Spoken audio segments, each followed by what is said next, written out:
A very good afternoon to you and welcome to this afternoon's Home of Football. We are live at Turf Moor, at least myself, Mikey Burrows, and the Hall of Famer Andy Thompson are here. As you can see, for the first time this season, we think our old pal Michael Kitely is joining us from home. And what a lovely looking home it is as well. We might get a tour of that a little bit later on. You can tell he earned some Premier League money up here at Turf Moor back in the day.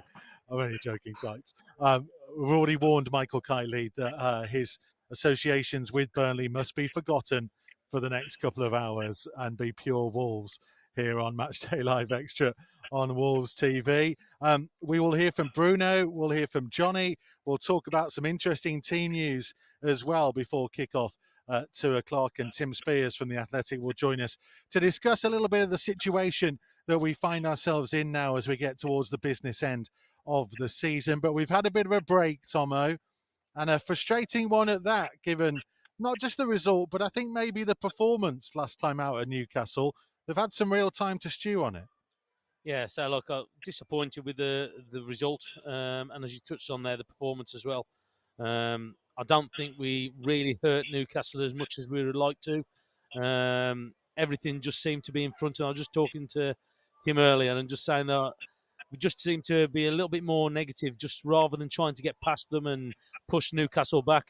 Everything was played in front of Newcastle, which they enjoyed doing. They enjoyed being able to push onto us, squeeze onto us. And unfortunately, that man again would scoring the winning goal. That's an element, isn't it, Michael Kitely? And you know this only too well in the roles that you played for, all the teams you played for, that if you can't get in behind a team, it can be very hard to hurt them. Yeah, definitely. I think obviously we've missed Jimenez. I thought Silva did really well against Villa a couple of games before, but just couldn't get going against Newcastle. I mean, it looked lacklustre, if I'm honest. And as you said, it was a poor performance, so they'll be looking to bounce back today. What is it about? I mean, we'll talk about Fabio Silva and Raul and the team news a little bit later on, but it is that element, isn't it? That goals have been hard to come by all season. You know, whenever you've been able to dip in and see Wolves play, and I guess seeing the results from afar when you don't see the games, it is evident, isn't it, that whilst they've got good results at times, they've relied on being very good defensively, and at some point they have to sort this out in terms of taking opportunities when they arise. They do, and for me, obviously we've let Traore go, which is a big miss, even though he doesn't play every game. He's an impact sub when he comes on, and we just lack that little bit of spark. As you said, we're solid at the back. First and foremost, we start from the back, and we're solid, which is good, but we want to build on that. And I just feel that we're a couple of players away from, being a top team in the division. So I think it's going to be a big summer. Obviously, Neto's been out a long time and he hasn't quite got going. Don't know whether he's maybe come back a little bit earlier than what he should have done. Games that I've watched, he hasn't quite looked at it. So it's been down to Silva, to step up. And he hasn't played a lot of football in the last couple of years, so it's difficult for him. So, I think we do need to strengthen in the summer if we are going to kick on. We will talk about the situation a little bit later on as well, Tomo. But just on a final point about Newcastle, and you and I spoke about this at the end of the game, and I think I saw a stat somewhere that said that Jose Sar's kind of become the first Premier League goalkeeper in the Premier League era to concede 3 penalties, directly concede 3 penalties. It feels harsh because some of them, you could genuinely question whether they were penalties. And I don't know about you, but having seen more angles that we weren't given the access to in the stadium on that Friday night at St James's Park, it did look like Chris Wood dragged his foot out for Jose Sarr. But does he have to be careful in terms of when he comes charging out? Because not in terms of a penalty, but against Leeds, he came charging out, rushed blood to the head, cost us a goal. That's the one area of his game that maybe he just needs to address. Well, that's what we've seen in that the Leeds game as well. It looked a little bit erratic at times in that game, especially in that second half. But look, Chris Woods has always been a player that's caused us problems when we've played against him, but he knew what he was doing. He knocked the ball past him, and he could see the keeper coming, and he's used his experience, and what he's done, he's left his leg there, hasn't he? As we've seen before as well earlier on in the season, where we said that there probably wasn't the penalties where players have left the leg, and we thought that the officials were going to stop that or not allow penalties to be given. But again, unfortunately, it has happened against us. But look, he's just got to calm down and say, look, there's no doubt in his ability. I think he still had an outstanding season for us coming in this year. I think he's looked very comfortable, but he's still just got that little tendency in the last few games to be erratic and come charging out, which has ended up giving away a penalty. But look, in the whole, I think that he's had a great season for me. So, but again, it's something he possibly knows that he's got to work on himself. Yeah, it's just a funny one, isn't it? No one, I think, would be criticising Jose Sarr for his performances this year. He's been a wonderful goalkeeper since his arrival and arguably has helped Wolves adjust. I guess, Michael Kiteley, the point is that Wolves have faced 7 penalties this season already. All 7 of them have been scored. You cannot keep giving teams opportunities to get rather soft goals against you, because it ends up being, when you are really good defensively, that proportionally so many of those goals are going against because of penalty kicks. Yeah, as you said there, seven penalties is quite high. The one against Newcastle, if I'm honest, I think it's a penalty. I know Chris Wood's looking for it, but Jose Sarr needs to realise that and just come out with a little bit of caution. I don't want to criticise him too much, because I think probably he's been Wolves' best player this season, if I'm honest. I think what Patricio going was a danger for me. I thought, it was big shoes to fill. And Jose Sarr's come in and done that and looks a really good goalkeeper. But as you said, can't concede 7 penalties, because that's a lot. And that'll be something that Bruno Lage will be looking to eradicate next season. 25% of all the goals Wolves have conceded in the Premier League this year have been penalty kicks. That's an interesting stat that needs to be borne out. It's interesting as well, by the way, that both Michael Kiteley and Andy Thompson kind of suggesting it was a penalty. And we know that generally means that it probably was. Although definitely Kites would have been claiming it had he been playing anyway. But less of that anyway. I've got to stop taking the mickey out of him. We've not had him on all year, and I've already been battering him for the last 5 minutes that we've been on. But we love you, Kites, really. You know I do. Let's take a look back at the highlights from Newcastle, and then we'll let you make your own minds up once you've seen it. This is the best of what happened last time out. Here's Bruno again. Wants to feed it in towards Almiron. Little back heel. It's Bruno over the top, and somehow, no, it's in! It's turned home! Johnny and Willy Bolly got in each other's way, and Chris Wood, who else? We're talking about the player here. Bruno, is he offside? That's the question. Yeah, it's just gone on the big screen that they are checking it. No, it's offside, disallowed. And here comes Bruno, right-hand side for Newcastle. Low cross in, it comes through to Sam Maximin, who smashed it over the crossbar. Now Trincao, and he was looking for Kundal, and it wasn't a good ball, and Kundal slipped. And now here comes Joe Linton, driving deep into the Wolves half. He's got Chris Wood making a run ahead of him.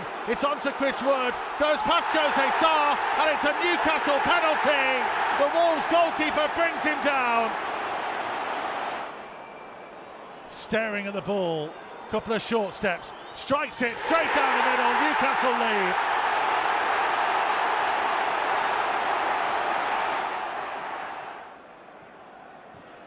Oh, that's poor from Trincao again. Passed it straight to Wood, and now Sam Maximin on the charge, and Newcastle have 2-on-2. It's Sam Maximin up towards the edge of the penalty area, on here to Bruno, a little bit behind him, and across the face of goal and behind for a goal kick. There's a little deflection on it for a corner. In towards the feet of Pedro Neto. Trying to turn down the left. Infield, Marcel had made a very good run ahead of him. Marcel now looking to whip it across. Fabio Silva with the header, couldn't get it on target. Good ball picking out Fabio Silva in the box. Fabio Silva turning, striking, good save by Dubravka. Looked like he was sneaking in at that near post, but it needed the big goalkeeper to tip it round for a corner. So let's have a look at the team that Bruno has selected for this one. There are 4 changes. Marcel, Kilman, Kundal and Trincao all go out. As you can see, Raul Jimenez is back from suspension. There is an interesting point about where he's going to play.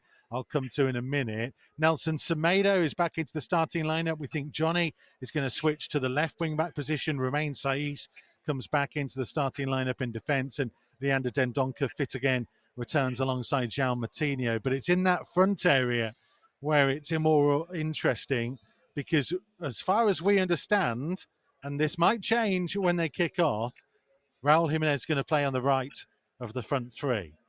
Michael Kitely and Andy Thompson perfectly positioned to have your say on that. Tomo, I'll come to you first.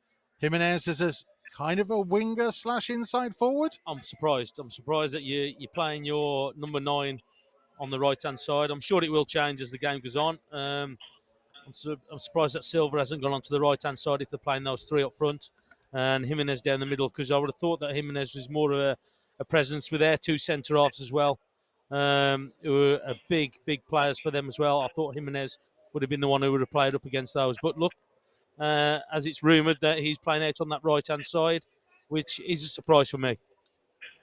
Kites, what do you make of it?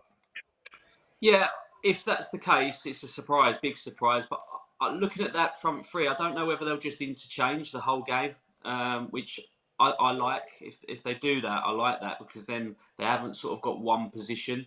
Maybe he'll start on the right-hand side, but he might end up on the left and down the centre. So I wouldn't look into it too much until sort of the game starts and see how they fold out, really. Because we talked and you mentioned Fabio Silva a moment or so ago. It is that element, isn't it, of he's young, he's learning the game, and he is getting better. But it took him an awful long time, I think, at Newcastle to kind of get to grips with exactly kind of the role he needed to play. And there will be some people, Kites, that kind of keep going, well, how long can we wait for him to get to that point? How long can we wait for him to be a legitimate challenger to Jimenez? Because he's shown signs that he can, but is he quite there just yet? This is the thing with it. It is frustrating because for me, he's not at the standard yet to be starting every game, but he needs to start games to get to that standard. So it's a difficult situation. Chicken and egg situation, isn't it? It is, yeah. Definitely shown glimpses. I thought against Villa, I thought he was very, very good, and I thought, right, here we go. He might get a good little spell now, but against Newcastle, as I said, he looked a little bit lackluster. But we see glimpses. But how long can we sort of wait for him to spark? Really, you know, I think next season's going to be big for him. Pre-season, he'll be looking to come back and be playing, being the first choice, and hopefully then he can build on his form. As he said, he's young, but you know he's getting to that age now where he wants to be playing. So you know maybe this is the transition period for him, where you know we find a way of playing him and Jimenez together. Yeah, and that's a point, isn't it, Tomo? Because you know we are anticipating that Jimenez will start on the right of a front three. It obviously gives a potential, if it's not working, to go 2 with Hwang in the hole, and they could do that quite comfortably in the 3 that they have there. Yeah, of course. So like, and as Kites is just touching on there, I think Silva's definitely improved this year. You can see that he's built himself up. He's got himself a bit stronger, definitely. He's been more of a nuisance when he has played up front, and he has worried centre-halves compared to when Jimenez was out, where he was still basically a young lad. So, but he started to look. I know he's only got 19 still, but what he has done is he's realised he's got to build up his upper body strength, try and hold players off, and that link-up play, and he's definitely improved on that. Watching Jimenez in training every day is going to help him.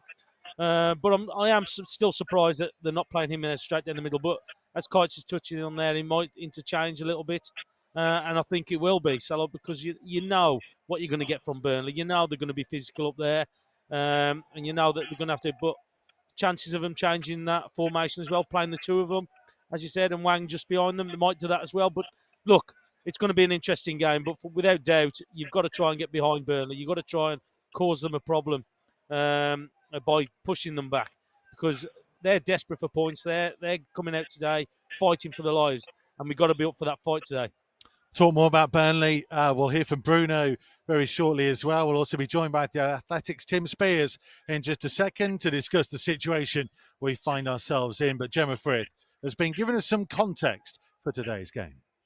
This afternoon, we are at Turf Moor for Burnley v Wolves. Now, Burnley are now without long-serving manager Sean Dyche, who was sacked last weekend. Today, Bruno Lage is going to be coming up against interim manager Mike Jackson and his coaching staff, which includes club captain Ben Mee. Now, Burnley have enjoyed an unbeaten run since his sacking, and they're going to look to extend that here this afternoon as they continue to fight for survival at the bottom of the Premier League table. Now, in recent years, Burnley have caused Wolves a lot of problems. This is our 10th Premier League meeting with the Clarets, but of the last 5, we failed to come away with a single win. And we also left here empty-handed in this game last season, but it was a milestone for Fabio Silva, who scored his first goal in a gold and black shirt when he converted from the penalty spot. We haven't come away with all 3 points from Turf Moor in 12 years, with our last victory coming back in 2010 with Matt Jarvis getting himself on the score sheet. But unlike Burnley, we're coming into today well rested with a 2-week break since our last game against Newcastle last time out, so we're going to be well rested,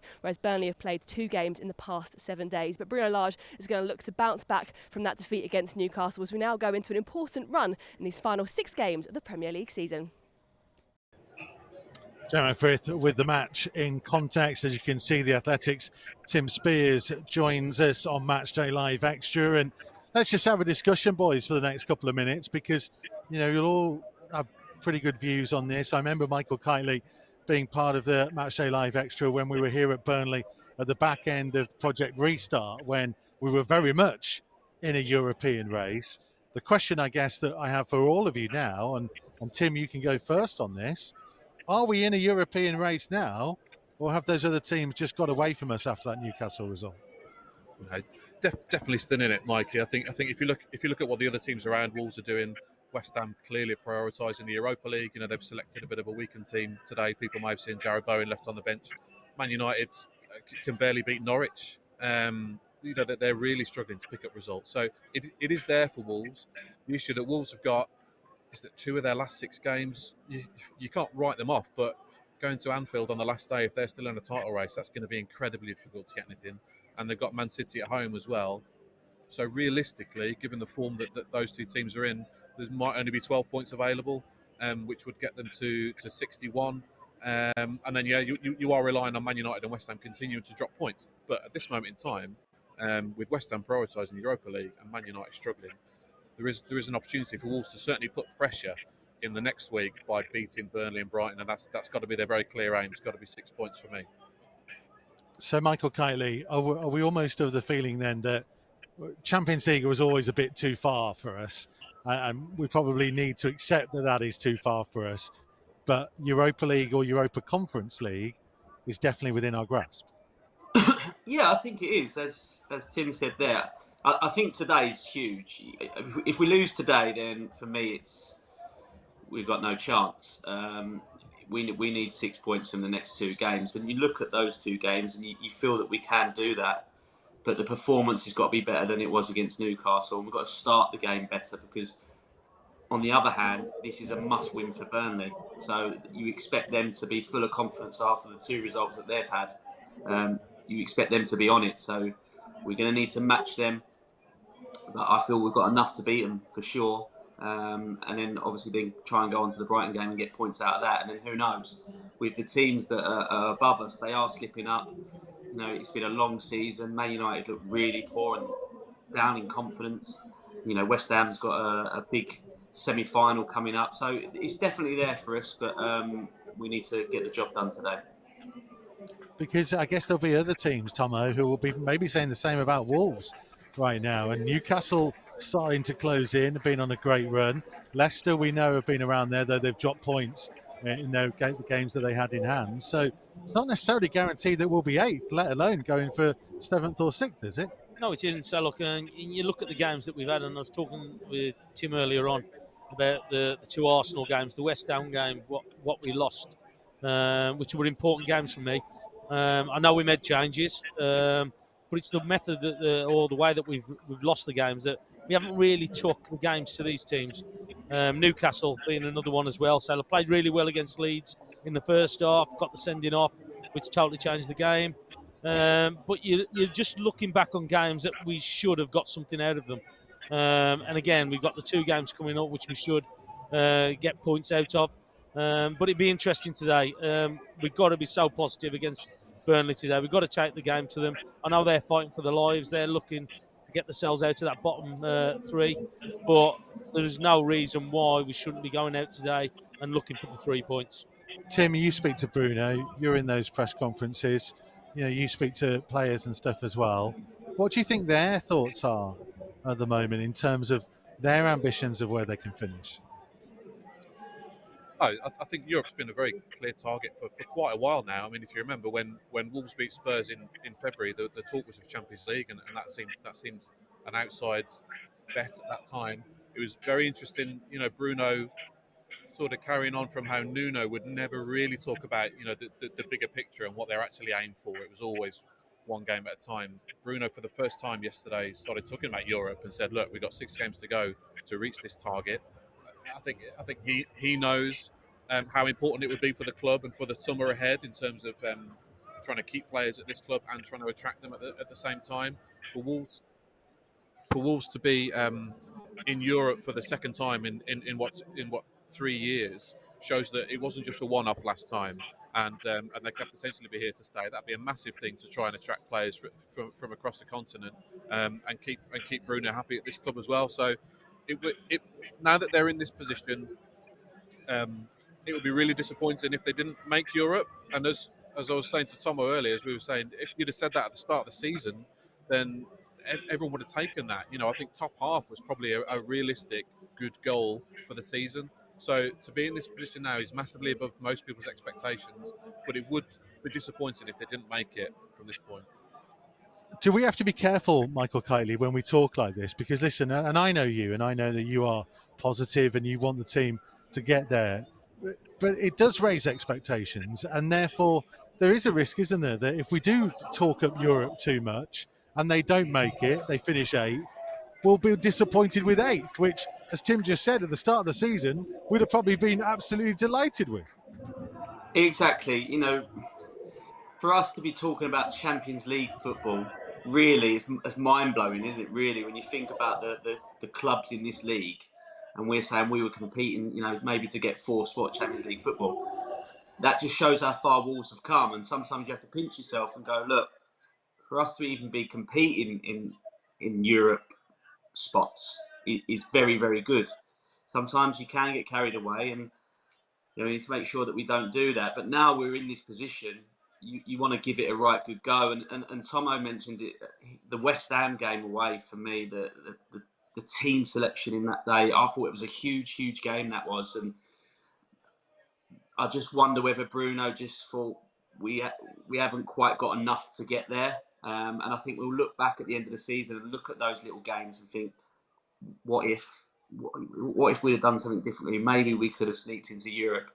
But for me, it's about building. So, if we don't get there this season, which obviously we'd love to, let's build and try and get there next season. And for Wolves to be an established Premier League club that's fighting for Europe year in, year out, that would be amazing for me. And, if we can keep building year in, year out, then, the club's done remarkably well. So, I'm pleased where we're at. If we don't get to Europe, I think we've still had a fantastic season. Obviously, Bruno's first season in charge, I think he's done very, very well. But let's try and win today and try and build on what we've done, and then hopefully at the end of the season we may nick a spot in Europe.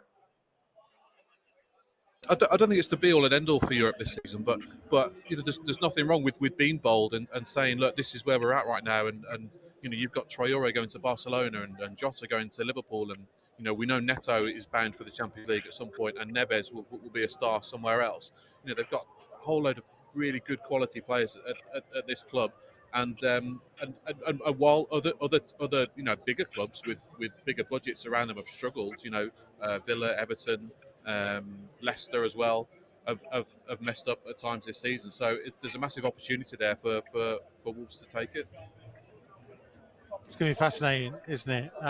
Just a quick word, Tim, before we let you go on today. We've obviously been discussing, as you can imagine, at length, Raul Jimenez and the role that he is going to play today, anticipated from the right-hand side. and the impact that that maybe has on Fabio Silva as well. What's your view on that starting lineup?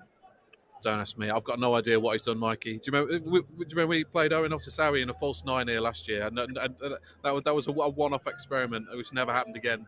I mean, he loves a tactical plan. Does Bruno? I had the privilege of sitting down with him 2-3 weeks ago, before the Villa game, and he talked me through exactly what he was going to do to nullify the threat of Coutinho with Dendoncker and Moutinho there in the middle. The article was published after the Villa game. It's not like he gave away all of his secrets. But he's very big on a tactical plan for an individual game. Personally, I've got no idea what Raul Jimenez will be doing out on the right wing, but let's see if it works. And as for the game, I think first goal might win for me today. But both teams are much better when they're in front, and they can both protect a lead. So I think that first goal is massive today. Tim, thank you very much indeed. Tim Spears from The Athletic joining us on Matchday Live Extra. He mentions having a chance to hear from Bruno. Let's do just that now. He's been talking ahead of this game. Up next for you in the Premier League, Burnley picked up 4 points from their last 6. Of course, everyone will talk about the Sean Dyche situation, but it seems it's unaffected the team in the last couple of games. How do you view things from the outside, and does their last 2 results suggest just how difficult this match will be? I think, look, when you look for that team and what happened with the previous coaches, how long it was 10 years with him, so he did. I remember when I arrived here with Carlos in the Sheffield Wednesday, he was the manager of Burnley. He got promoted in the Championship, so after he relegated, he promoted again. He put the club to play in the UEFA Cup. So it's 10 years of a great job, but this is football. And look, what I saw it's the same really. I think team with him or the Burnley with him or without him, it's every time hard team to play against, because we remember what happened in the first game. We played well and it was 0-0. And when you look for the game, especially what they are doing in the last games, is the same team. Solid, compact. Everyone is running for the goal, and they are running for survive, because when you are in that position and you have 5 or 6 games in front of you, you are running for survival. And I saw it, the game against what they did against Chelsea, what they did against Tottenham, what they did against us in the first game. I watched also last night game. So it's a hard place to play, because I believe Wolves don't win there since 2010. So we go there because also we have our own goals, and they are running for survival, and we are running for a place. And now it's easy for me to say that's the things I talk with the players. 6 games to go, short distance. Let's go fight for a place to put the club into play in the next year in the European football. So there you go. He's not necessarily playing it down, Bruno Lage. Let's talk about Burnley. We mentioned and we teased him a bit about it, the fact that Michael Kiley is ex-Burnley as well. Obviously, massive changes here at Turf Moor in the last 10 days or so. How shocked were you, Kites, that Sean Dyche ended up going? I was really shocked. I never thought he'd ever get the sack, to be honest. I think he'd done enough at that football club to have a job for life. And if anything, I thought he may have left. So I was very, very surprised. But as much as I've sort of gave the owner a bit of stick, they've got 4 points from the last 2 games, and it's given them a lifeline. So it could well be a good decision come end of season if they end up staying up. My concern is if they go down, where do they go from there? They've got 10 players out of contract. I remember my time at Wolves when Mick McCarthy went. Stoller Solback can come in, and for me that was a bad appointment at the time, and we ended up getting relegated again. And I fear that for Burnley. So today for them is a huge, huge game. I know it's a big game for us to try and creep into those European spots, but for Burnley this is a cup final, and I expect it to be a really tough game for Wolves. Well, I remember coming here under Stoller, which was Sean Dyche's first game in charge, and let's face it, things did not go well that day. And I remember Carl Henry kicking off afterwards in the post-match interviews. And, you know, he's been here an awful long time. And I guess the point, Tomo, is we've been watching the game earlier on this season that was a goalless draw. Burnley aren't going to be too dissimilar, really, are they, to how they played under Sean Dyche? I mean, the manager, Mike Jackson, in interim charge, might get them a little bit more pumped up, but they can't really do too much different, can they? No. So look, if they can't get pumped up with the position where they're in, if they're fighting for their lives, their Premier League lives, then nothing is. So look, I was a bit surprised that he went, Dyche, but again, they probably thought that they needed a change. They wanted to change the style of play. Somebody said downstairs, Burnley. So like they don't think with the new owners coming in. But look, it's all about making sure that you compete with them, because we always know that's one of the things that you need to do against Burnley. You've got to compete against them, and you've got to more than match them. So look, that's going to be one of the things today that we need to be seeing, that making sure that we get those second balls, making sure that we do try and push Burnley back.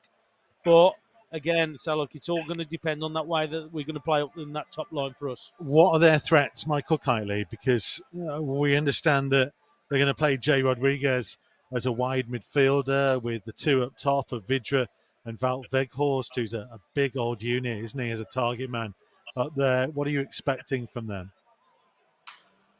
I'm expecting what they always do. They compete. You know, they try and play on the front foot. They can be direct, and obviously with Weghorst and in his height. And I think they'll be looking to try and expose Cody with that, getting him up against Cody. And as Tomo said, you have to compete against Burnley, because if you don't, you can get rolled over. And I think that's what Burnley will be looking to do.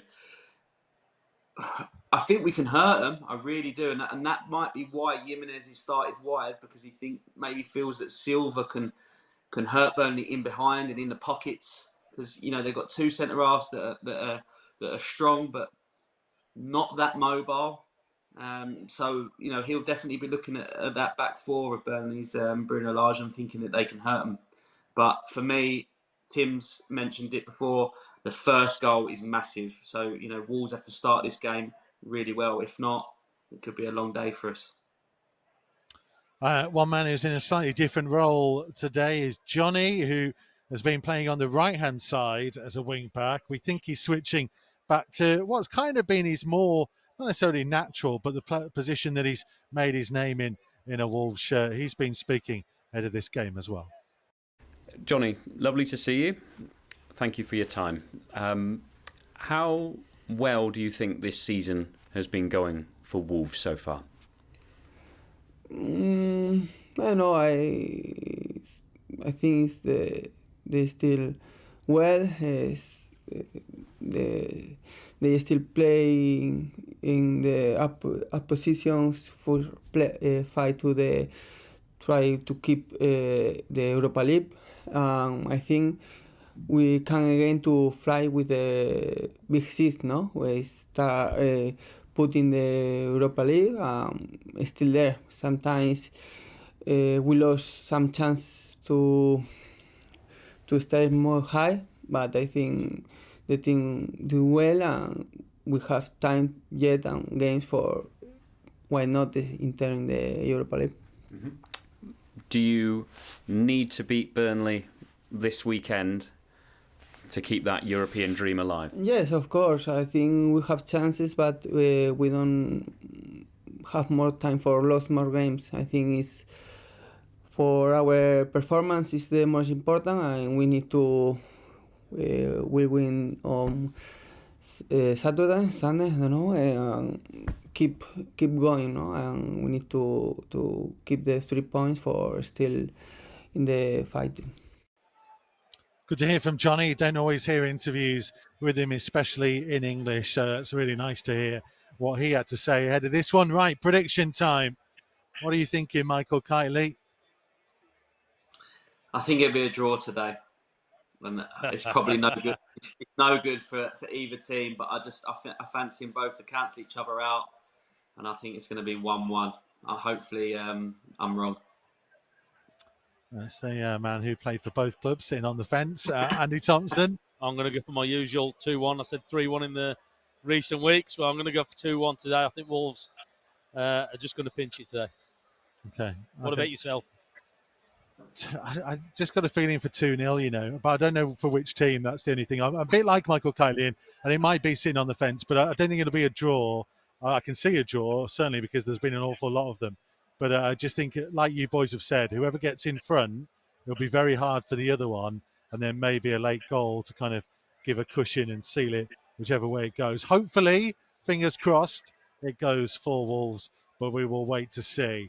Right, we will have full match commentary with Tomo and myself available at wolves.co.uk and on the move via the Wolves app, wherever you are in the world. Michael Kitely will rejoin us at half-time and full-time as well to give us his thoughts on this game. We'll take you back because it's been a long time since we've won here at Turf Moor, so we couldn't really dig too deep into the archives. Didn't want to go all the way back to 1988 because somebody would have just waxed lyrical about beating Burnley again. So we've gone back to a more recent game where Wolves did get something from here, and there was a pretty special goal included. Enjoy that. We'll see you in just a second. Pedence trying to scoop on forward towards Jota on the chest in the penalty area, striking into the side netting. Maybe just lost his bearings for a vital moment, Diogo Jota. Otherwise, it would have been another exceptional goal. Yeah, it's a great little ball, wasn't it, from Pedence? And now Pedence looking to run it long up towards the edge of the box, finding Jimenez. Jimenez twisting and turning onto his right foot, striking goalwards, couldn't keep it down. And behind for a goal kick. Did really well to work the opportunity, Raul Jimenez. And it looked like his advantage had gone. Maybe just leaning back a touch. Yes, he's gone for power, hasn't he? He's gone to power rather than direction. He's just tried to hit it as hard as he can. Traore trying to hold off a couple of challenges here, and now racing over the halfway line, and he's played in Matt Doherty down the right hand side. Jota is racing up there as well. Doherty trying to strike it, comes to Jimenez. Oh my word! Raul Jimenez with a stunning finish from the edge of the penalty area into the far corner. The Mexican sensation has delivered something special when his team needed him the most. It could be oh so crucial for Wolves' ambitions this season. It's Burnley 0, Wolves 1. Raul Jimenez, you beauty. It's Bolly heading it away. Brought down under control by Brady, trying to lift it into the danger zone. Headed back in by Bardsley. It's going to loop up in the air. Patricio claims it. The referee's given a penalty. Penalty to Burnley. It's Chris Wood to step up right-footed. Mike Dean blows his whistle. Here comes Chris Wood, striking it now, hitting it into the top corner. Patricio guessed right, but he couldn't get to it, and Burnley have got themselves a controversial late equaliser that knocks the stuffing out of Wolves. No, Burnley 1, Wolves 1. It's not deserved either.